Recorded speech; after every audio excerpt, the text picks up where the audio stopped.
하나님의 영광을 위하여. 네, 오늘은 삼위일체 대축일입니다. 말씀 이제 예수님이 성부 또 성령에 대해서 아주 분명하게 그 위격, 다른 위격으로 이렇게 말씀을 하시죠. 그리고 또 당신을 본 것이 곧 아버지를 본 것이나 다름없다라고 얘기를 하신다든가. 그래서 상당히 많은 이제 삼위에 대한 말씀을 하세요. 근데 이게 사실은 당시의 사람들에게는 굉장히 낯선 일입니다. 물론 오늘 잠언서에 나오는 것처럼 그런 뭔가 하나님이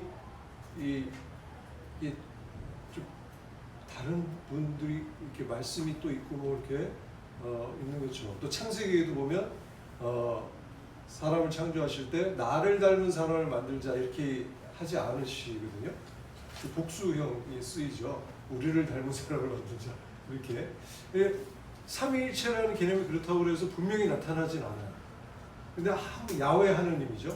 야훼 하느님이라는 신비적인 차원에서 우리가 이렇게 삼위일체의 구약에는 이렇게 나타나는데, 성령이라는 말도 구체적으로 이렇게 나타난 적이 없습니다. 그런데 예수님께서는 그런 말씀도 하셨을 뿐만 아니라 당시에 예수님과 함께 했던 초대교회 제자들은, 초대교회 신자들은 자기들이 경험을 하는 거예요, 이거를. 네. 성자 예수 그리스도도 본인들이 만나요. 성부 하느님도 그분을 통해서 알게 되고, 또 성령도 또 체험하게 되고. 그러니까 이거를 어떻게 이거를 해석을 해야 될지 굉장히 이제, 왜냐면 유일신이잖아요. 야훼 하느님이잖아요. 한 분 하느님이시잖아요. 근데 한 분 하느님이신데 본인들이 체험한 거는 이 성부, 성자, 성령이란 말이에요. 이걸 어떻게 해야 되지? 그리고 고민이 된 겁니다. 네. 이거를 이제 신학적으로 정리를 한 게 이제 삼위일체예요. 이거는 세상의 그 어떤 걸로도 표현할 수가 없어요. 같은 게 없기 때문에. 그런 것은 존재하지 않아요. 그래서 삼위일체를 뭘로 이렇게 표현할 수가 없습니다. 그런데 그 자체가 바로 어떤 의미가 있냐면 초월. 네. 하나님의 존재는 어떤 존재다? 우리가 생각하는 그 영역에 머무르시는 분이 아니라는 거죠. 그걸 넘어서는, 네. 그 초월적인 그 하나님에 대한 것을 우리가 그대로 받아들이는 거죠. 네. 그들이 체험하고 또 우리가 체험하는 그 하나님, 그 삼위일체라고 할 수가 있습니다.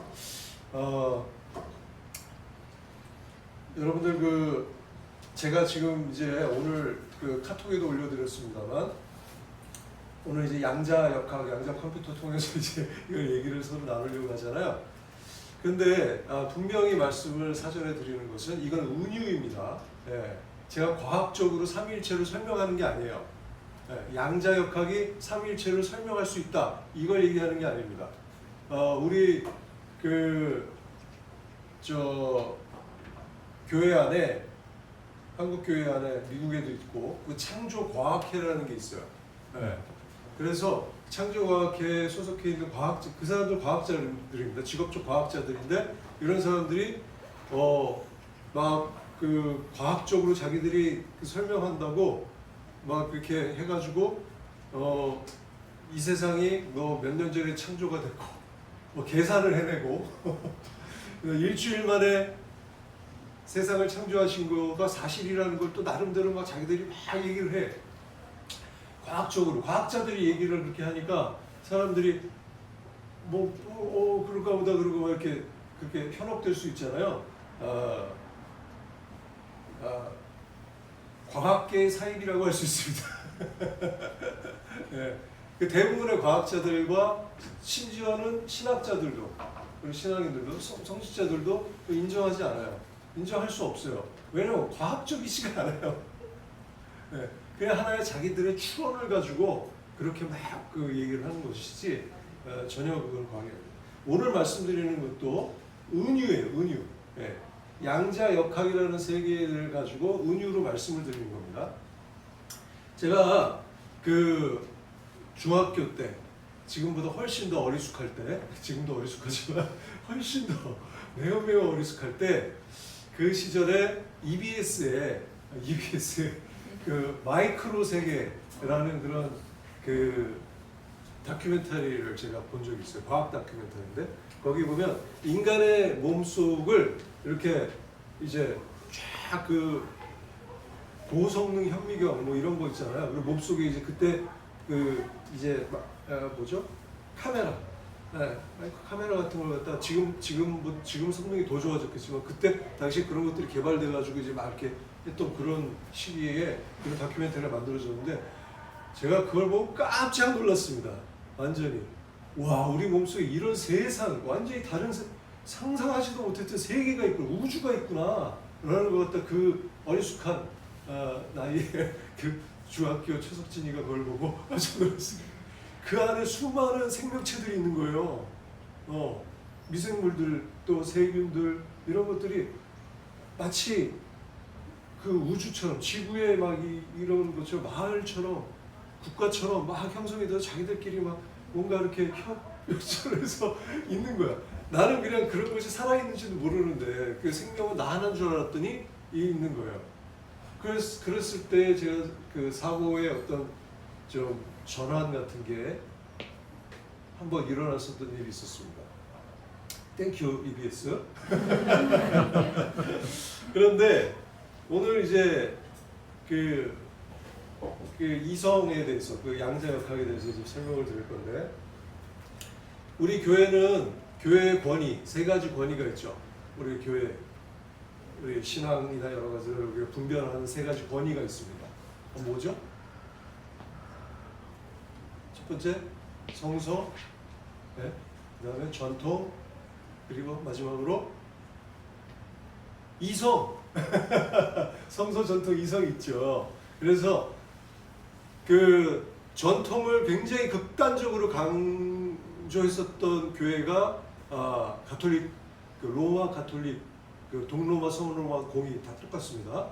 동로마, 서로마 가톨릭 교회들이 그렇게 했어요. 네. 전통을 굉장히 중요시했습니다. 그래서 모든 권위가 다 교황을 비롯한 성직자들한테 있었죠. 네. 그들이 다 이제 제단을 하는 거예요. 저 사람은 마녀야 아니면 마녀가 되니까, 이 사람은 성인이 아니면 성인 되고, 뭐 이런 식의 그렇게 제단을 하고 있었던 모든 권위가. 그리고 이 사람한테 그렇게 되는 거 말도 안 된다 해서 종교개혁이 일어난 거잖아요.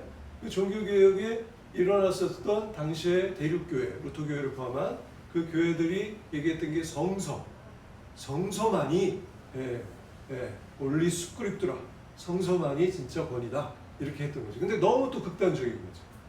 이렇게 돼버리니까.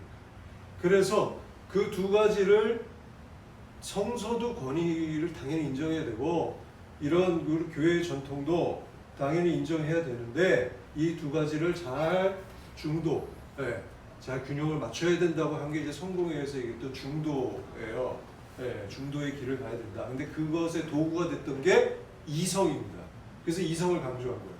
이성을 통해서 우리가 합리적으로 이런 것들을 잘 분별해서 같이 조화를 이루자. 그래서 성서, 전통, 이성이 중요한 거죠. 감리교 같은 경우는 거기에 경험이, 웨슬리 신부님이 거기에 이제 경험을 좀 포함시킨 것이죠. 당시에 이제 그렇습니다. 그래서 그 이성을 통해서 우리는 계속 끊임없이 이제 세상과 대화하고 신앙과 세상의 여러 가지 대화들을 이렇게 이어가는 것이죠. 그래서 성공의 유명한 신부님들 중에 뭐 물리학자도 있고 그런 게 그런 겁니다. 뭐 C.S. 루이스 이런 사람들 뭐 대단한 이성의 뭐 진짜 그런 분들이잖아요. 그런 사람들 다 이렇게 하는 것이죠. 그래서 이게 중도라는 거에 그런 겁니다.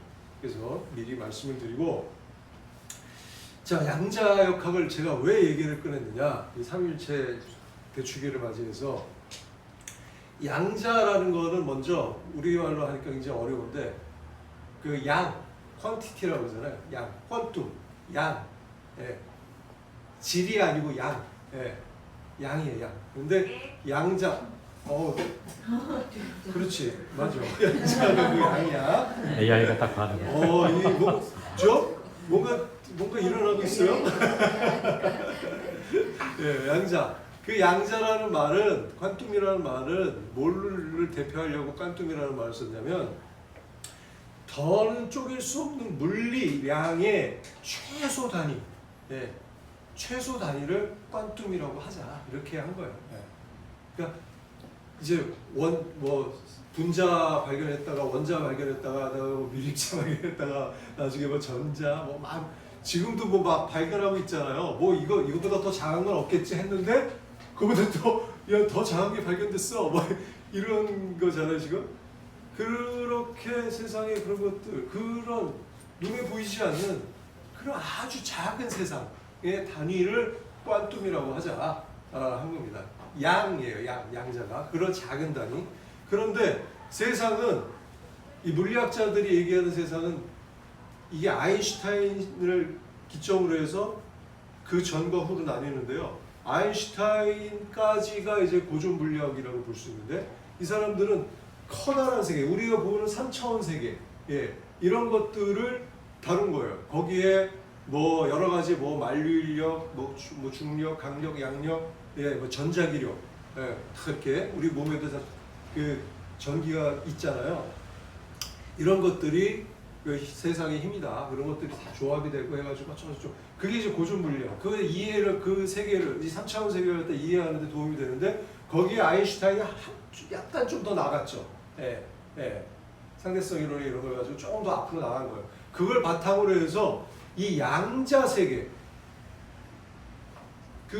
우리의 눈에 보이는 세계가 아니라 눈에 보이지 않는 아주 미세한 세계에서 일어나는 현상이 지금 우리가 보이는 이 세상하고 다르다라는 걸 갖다가 몇몇 과학자들이, 닐 보어라든가 이런 몇몇 과학자들이 그걸 갖다가 우연찮게 실험을 하다가 발견을 한 겁니다.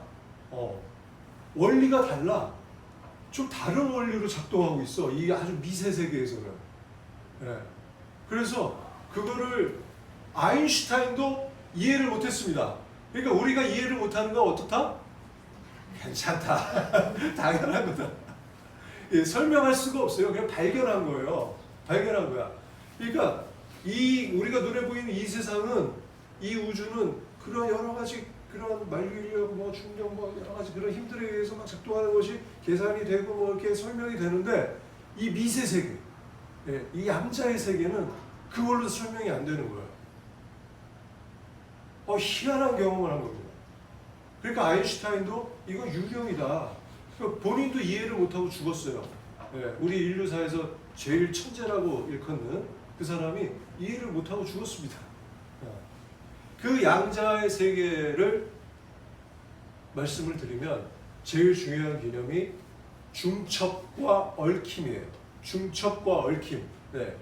중첩과 얽힘인데, 이 중첩은 뭐냐면, 여러분들 컴퓨터, 일반 컴퓨터, 지금의 컴퓨터 어떻게 작동하는지 아시는 분? 네.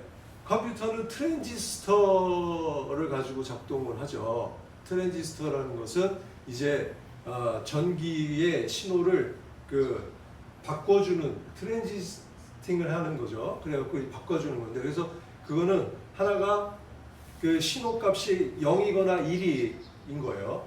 꺼지거나 켜지거나, 0이나 1 해가지고 그 0하고 1, 그 이집법이라고 그러잖아요.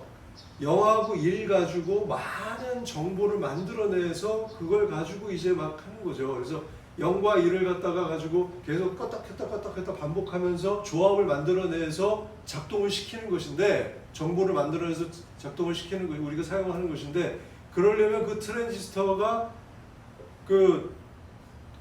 여러분들 까만색 트랜지스터 예전에 이렇게 남자분들은 혹시 경험 있으실 거예요. 납된다고 해서 막 흥미상. 근데 어쨌든 그 트랜지스터가 점점점 어떻게 됩니까? 작아지는 게 기술이 된 거예요. 그게 이제 반도체 같은 거죠.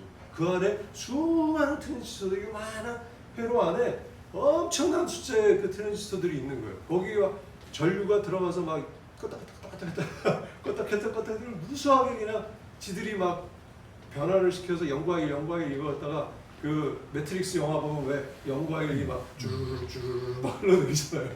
예, 이런 것들이 막 영상으로도 표현되고 그러지 않습니까? 그게 이제 일반 컴퓨터의 작동 원리인데 그 트랜지스터에는 그러니까 0 아니면 1만 있는 거잖아요. 그런데 이 양자의 세계는 뭐냐면 0과 1은 다르잖아요. 근데 0과 1이 하나 같이 있어. 같이 있는 거예요. 같이 있는 거고 이것이 같이 있는데 이거를 확인하는 순간에 둘 중에 하나로 결정이 됩니다. 동시에 존재하는 거예요. 자, 이거를 이 3차원 세계에서 설명할 수 있어요, 없어요? 어떤 걸로도 설명이 안 됩니다. 어떤 과학으로도 설명이 안 돼요. 이거는 그냥 현상이야. 왜 그런지도 과학자들이 알아요, 몰라요? 몰라요. 이게 왜 그렇게 되는지 모릅니다. 그냥 그런 거야, 그냥. 0과 1이 동시에 존재하는 거야. 네. 그래서 어떻게 설명을 했냐면 슈레딩거라는 사람은 그냥 박스에 고양이가 있는데 얘 박스를 열기 전에는 얘가 죽었는지 살았는지 모른다. 그래서 딱 열면 죽었는지 살았는지 둘 중에 하나가 결정이 된다. 이게 양자의 세계라고 과학적으로 자기는 설명을 한 거예요. 굉장히 웃기지 않습니까? 네. 근데 그게 양자의 세계라는 거예요, 실제로. 그래서 0과 1이 동시에 있는 거죠. 그래서 그 양자의 세계에서 그게 동시에 있는 게 바로 중첩이라고 얘기를 하고 또 한 가지는 얽힘인데 얽힘. 그 양자를 아주 참 그 양자를 분리해서 지구 여기에서 지구 하나는 여기 있고 하나는 반대편 지구에다 갖다 놓더라 아니면 그보다 더 멀리에 갖다 놓더라도 여기서 만약에 0으로 0과 1이었다면 0으로 확정을 하면 거기에 반대는 동시에 1로 확정이 됩니다. 무슨 소리인지 모르시겠죠? 아니 이게 과학적으로 설명할 수 있는 게 아니고 그렇다는 거예요. 그냥 그렇다는 거예요. 그런 현상이 양자의 세계에서 그냥 일어나고 있다는 겁니다. 네, 그래서 이거를 멀리 떨어져 있는데도 불구하고 이게 연결되어 있다는 게 얽힘이에요. 얽힘. 그래서 중첩, 양자의 세계 중첩 완전히 다른 것이 동시에 존재한다. 그 다음에 얽힘이라는 것은 그게 떨어져 있어도 같이 연동되고 있다.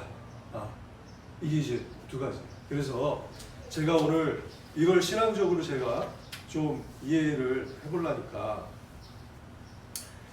그러니까 우리가 얘기할 때 그 중첩, 동시에 존재한다는 거. 그러니까 이거는 분명히 성부, 성자, 성령께서 다른 위격인데, 다른 위격이야. 그런데 이 양자 과학의 이해로 들어가 보면 은유적으로 볼 때, 이게 동시에 존재한다는 게 다른 것이지만 동시에 존재한다는 게 이게 물리 세계에서도 가능하구나. 물리 세계에서도 가능하구나 라는 거예요. 그래서 삼위일체에 대한 이해를 삼위일체가 그 원리로 작동합니다. 이게 아니에요. 의리적으로 우리가 이해의 폭을 넓힙니다. 왜냐하면 이성이라는 것은 우리에게 이성이라는 것은 하나님이 왜 우리에게 이성을 주셨겠어요? 더 당신이 창조하신 이 세상을 더 깊이 이해하고 더 넓게 받아들일 수 있도록. 그래서 초월적인 당신의 존재도 우리가 잘 받아들일 수 있기 위해서 이 이성을 갖다가 활용하라고 주신 것이죠. 그냥 너 그 무슨 저기 가계부 쓸 때 이용하라고 주신 그게 아니잖아요. 그러니까 이런 것들을 우리가 이해할 수 있다. 그래서 우리 인격 안에 선과 그죠? 또 이제 무슨 그런 정의와 세상 안에 있는 정의와 불의, 빛과 어둠 이런 것들이 확정되기 전까지는 동시에 존재한다는 것이 철학적으로 우리가 양자 역학을 통해서 이해할 수 있는 그런 내용이랍니다. 그리고 성체도 마찬가지예요. 성체도 우리가 성체 예수 그리스도의 모험하고 받아 오시지 않습니까? 미사 중에 우리가 성체가 축성됐다고 믿지 않습니까? 그것이 이 3차원의 물리 세계에서 설명할 수가 없어요. 그러나 그 양자의 입장에서, 양자 세계의 입장에서 볼 때는 이게 우리가 그렇게 믿음 가운데 그걸 성찰하고 예수 그리스도의 말씀을 그대로 믿고 그것을 성찰하고 받아들일 때 이것은 예수 그리스도의 몸으로 확정될 수도 있겠구나 라고도 우리 이해의 폭을 넓힐 수 있다. 그냥 무조건 믿어 이게 아니고 양자 역학이 왜 매력이 있냐면 이런 것들을 우리가 철학적으로도 과학적으로 좀 이해의 지평을 좀 더 넓혀서 우리의 신앙을 잘 이해하는 데 도움이 될 수 있기 때문입니다. 얽힘이라는 것도 그렇죠. 떨어져 있어요. 연결되어 있어요. 우리 상통이라고 그러잖아요. 기도의 상통. 죽은 자와 산 자들의 기도의 상통. 그죠? 또 우리가 멀리 떨어져 있지만 그 사람을 위해서 우리가 기도할 때, 눈에 보이지 않지만 그 사람을 위해서 기도할 때 그들에게 하나님의 도움이 있으리라는 그런 믿음, 그런 기도의 상통도 또한 이런 얽힘, 이런 이 물리의 세계 안에서도 일어나는 일이기 때문에 우리 그것도 좀 더 쉽게 이해할 수 있지 않을까. 그래서 여러분들에게 그런 말씀을 드립니다. 그래서 예수님께서도 그런 얘기 하시잖아요. 기도하고 있는 곳에 나도 있다. 너희들이 기도하는 곳에 나도 있다. 이런 어떤 연결성. 또 너희가 용서와 화해에 대해서 말씀하시면서 너희가 이 땅에서 풀면은 하늘에서도 풀릴 것이다 라고 하신다든가 이런 것들이 우리가 좀 더 쉽게 이해하고 받아들이는데 도움이 될 수 있습니다. 여러분들 제가 양자 컴퓨터 사진 올린 거 보셨죠? 어떻습니까 느낌이? 괴물 같아, 괴물. 괴물 같죠? 근데 그게요, 그럼 그게 양자 컴퓨터의 실제 저거냐? 그게 아니고 그 겉에 있는 건 전부 냉장고 같은 겁니다. 냉장고. 극저온으로 이거를, 왜냐면 워낙 이제 너무 양자 너무 작은 그런 거잖아요. 그러니까 이거를 안정화시키려면 이걸 이제 냉장 하여튼 뭐 그런 장치로 해서 안정화시켜야 돼요. 너무 이온화돼 있으니까 안정화시켜야 되거든요. 그래서 컴퓨터는 대부분이 다 그게 다 냉장고 관련된 거고, 실제 양자와 관련된 그 컴퓨터 안에 그 내용은 아주 작다 그래요. 그 안에 작은 부분이고 나머지는 다 그런 거래요. 그런데 실제로 그러니까 그 양자 역할을 이용해서 그런 컴퓨터를 만든 거잖아요. 놀랍지 않습니까? 그래서 동시에 0과 1이 존재하고 연결이 되어 있기 때문에 일반 트랜지스터 왔다 하지 않아도 얘네들이 동시에 작업이 확 이루어지는 거예요. 그러니까 수백 년이 걸쳐야 해결되는 수학 문제가 뭐 한 10분 만에 싹 풀려버린다는 거. 이게 가능한 게 이제 그런 양자의 특성 때문에 그렇습니다. 그런데 그 양자의 컴퓨터를 보면서 이게 좀 전에 말씀드렸잖아요. 그렇게 이온화, 아주 작은 양자의 상태를 만들어내고 이걸 또 안정화시켜야 되는 거죠. 그거를 우리가 쉽게 이해를 하려면 얼음, 물, 기체를 생각하시면 돼요. 그러니까 얼음은 너무 굳어져 있어요. 마치 분자 원자처럼 굳어져 있는 건데 이거를 갖다가 이온화시키는 게 물 정도라고 생각을 하면, 그치? 그 다음에 이게 너무 이제 막 요동을 치고 걷잡을 수 없고 날아가고 그렇게 되면 기체가 되는 거잖아요. 그게 물 상태로 잘 유지시키는 그것이 이제 안정화라고 할 수가 있고요. 그런 것이죠. 그래서 우리가 뭐 냉면 국수를 말아 먹어도 냉면국물 얼린 얼음 육수를 거기다가 국수를 갖다 꾸겨 넣을 수 없잖아요. 그걸 갖다 녹여야 되잖아요. 녹여서 물 상태로 만들어야지 이제 국수 삶아서 넣어 섞어서 먹지 않습니까? 그게 이제 양자 컴퓨터예요. 근데 거기서 더 끓여 육수를 더 녹여, 잘못 녹였어 어떻게 돼요? 다 얘가 쫄아 못 먹는 거죠. 그거는 이제 너무 이제 이온화가 너무 극단화된 거죠. 그래서 이제 그렇게 해서 양자 컴퓨터는 그래서 큐비트라고 합니다. 퀀텀 바이트. 그러니까 이제 우리 일반 컴퓨터가 비트 단위로 쓰잖아요. 1비트, 2비트 이렇게 쓰잖아요. 근데 그렇게 해서 양자 큐비트를 해서 그런 이제 사용을 하는데, 그래서 그 양자 컴퓨터를 이온화시켜서 그걸 안정화시켜서 그걸 잘 사용하는 것이 이제 기술인 거죠. 그게 기술인 거예요. 저는 이 상태에서 정말 우리가 우리의 그런 영적 장벽을 좀 생각을 했어요.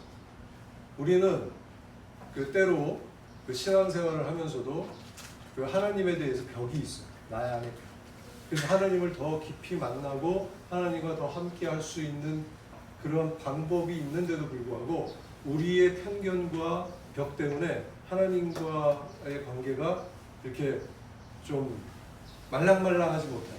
하나님 말씀 그대로 얘기하면 굳어져 버려요.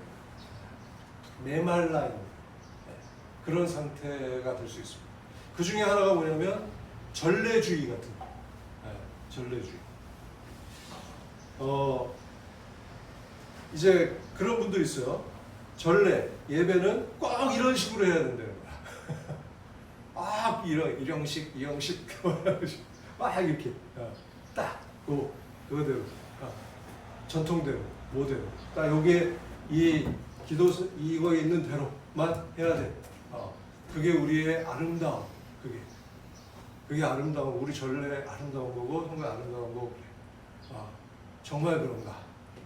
이 전례의 목적은 뭡니까? 하느님을 만나는 거죠. 하나님께 교회, 예수님을 만나는 거. 그게 중요한 건데 이게 오히려 형식이 더 중요해요. 그 마치 얼음이 되어버려요. 또 우리가 예를 들어서 우리 예배 중에도 누군가 함께 기도하다가 성가를 부르든지 아니면 기도할 때 손을 들 수도 있습니다. 눈물을 흘릴 수도 있고 이렇게 정말 이렇게 네, 감사합니다. 그리고 이렇게 할 수 있어요. 그런데 아무도 그렇게 잘 안 하죠. 왜? 어색해. 다른 사람 눈치도 보여. 그죠? 제가 호주에서 그 신학교 다닐 때 예배를 갖다가 매주 바꿔서 하더라고요. 매주 바꿔서. 다양한 형식으로. 그러니까 이런 기존의 예배 형식으로도 하고, 막 드럼 치고, 막 기타 치고도 하고, 그 부제반들이 모여가지고 이제 하는데, 제가 그때 부제반에서 이제 수업을 받았는데, 뭐 그냥, 옛날 하프시코도 어디서 그냥 창고에 있는 거 끄집어내가지고 그걸로 피아노 치면서 옛날 바흐 뭐 칸타타 하듯이 그런 거만 이렇게 하면서 하기도 하고 막 춤추면서 하기도 하고 다양하게 전례를 하는 거예요. 부제파들이. 왜 그렇게 하느냐? 저는 그때는 이게 다양한 체험인가 보다 그랬는데 지금 생각해보니까 이게 이온화인 거야. 이온화. 하나님과의 관계, 나의 배리어, 나의 생각의 그 장벽을 최대한 없애는 거죠. 내 이성으로도 내 감성으로도 나의 경험으로도 이제까지 있던 나의 배리어 이거를 허무는 거. 허물어서 하나님과의 소통을 다양하게 할 수 있는 그거를 그게 이온화입니다. 그게 우리가 기도하는 거죠. 그래서 여러분들이 기도하실 때도 어떤 형식에 너무 얽매이기보다는 정말 진짜 아버지 우리에게 이 모든 것들을 허락하신 하나님 그 하나님 또 우리의 생각을 뛰어넘어요. 하나님은 우리 인간의 생각에 갇혀져 있지 않다는 게 삼위일체의 가르침입니다. 하나님 그거를 우리가 미리 재단할 필요가 없다는 거야. 내가 이렇게 기도해도 될까? 이런 식의 저거 해도 될까? 이건 안 되겠지? 이렇게 생각할 필요가 없는 거야. 하나님. 그리고 내가 미사 중에 사람들이 막 유별나게 갑자기 막 우통을 벗고 하나님 이거는 안 되는 거야. 이거는 안 되죠. 그러나 정말 손 들고 찬송할 수도 있고 그게 자연스러운 거예요. 그 이온화가 우리 신앙생활에 필요합니다. 그런데 그렇다고 해서 그런 이온화만 시키면 어떻게 됩니까? 기체가 되어버리는 거죠. 기체가 우리 신앙은. 제가 예전에 그런 분 본 적 있어요. 제가 성령 뭐죠? 성령운동에? 성령기도회. 제가 성령기도회 청년 지도 신부를 한 적이 있었는데 거기에 약간 중독자들이 있어요. 그러면은 이 안수 주고 막 하거든요. 안수 주고 하면은 안수 주는데 이렇게 신부님들이 이제 저기 가서 처음에 나오면 이제 안수를 탁 이렇게 안수 탁 하면 이렇게 머리에 손을 이렇게 딱 얹으려고 이렇게 씩 하면 갑자기 뒤로 팡 하고 넘어가요. 네. 근데 제가 보기에는 너무 이원화돼 있어. 네. 너무 이원화돼. 근데 실제로 그런 현상이 있을 수도 있습니다. 네. 레스팅이라고 하는데 그런 현상이 있을 수도 있어요. 그건 몰라요. 성령께서 어떻게 하실지 모르기 때문에 그거 모르는 겁니다. 그게 왜 어떻게 되고 이걸 설명할 수는 없지만 그런데 제가 보기에 약간 중독자들이 있어요. 네. 그래서 뭔가 이렇게 막 이렇게 감정을 막 끌어올려야 되고 그래서 막 그냥 찬양하고 너무 막 통성을 해야만이 뭐 신앙생활을 한 것 같고 기도한 것 같고 막 그냥 뭐 이게 신부님들이 막 이렇게 딱 그 안수야 팍팍 나가 떨어져야지 내가 신앙을 지금 이거 같고 그게 또 하나 이렇게 굉장히 좀 중독되어 있는 분들이 있더라고요. 이건 안정화가 필요하죠. 안정화가 필요합니다. 그 안정화가 우리 교회에서 얘기하는 성서 전통 이성이에요. 성서 전통 이성. 그래서 우리가 잘 분별하고 그리고 극단적인 전례주의라든가 이런 것들 또한 우리가 경계해야 되는 것들이지만은 또 극단적으로 우리가 이렇게 이렇게 너무 그런 신비주의 같은 그런 것 또한 경계해야 돼요. 이런 것들을 잘못하면 하나님의 관계를 그 또한 나는 굉장히 심해가지고 하나님 왜 하고 해서 굉장히 신앙심이 깊은 사람인 것 같지만은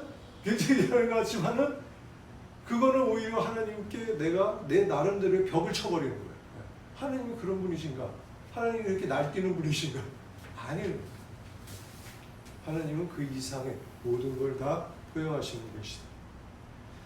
오늘 삼위일체 대축일을 맞이해서 우리 안에 좀 신앙적인 이온화 또 그런 안정화 그런 것들을 잘 하나님이 주신 그런 모든 것들 은혜들을 잘 활용하셔서 좋은 그런 축복된 그런 결실을 맺는 그런 신앙생활 되시기 바라고요. 또 우리 사회도 마찬가지죠. 우리 사회도 그렇게 되었으면 좋겠습니다. 많은 사람들이 그런 것에 잘못 현혹되거나 이용당하는 사람들이 많잖아요. 그런 사람들 없이 가능한 우리 사회가 더 그렇게 뜨거운 그런 공동체 의식과 또 뜨거운 그런 하나님 나라에 대한 열망과 또 하나님 예수님을 만나는 그러한 일들이 풍요로우면서도 또한 분별되고 또 이렇게 안정되고 하는 그런 일들이 함께 공존하는 그런 세상이 되기를 기도하면서 인사 고행하도록 하겠습니다.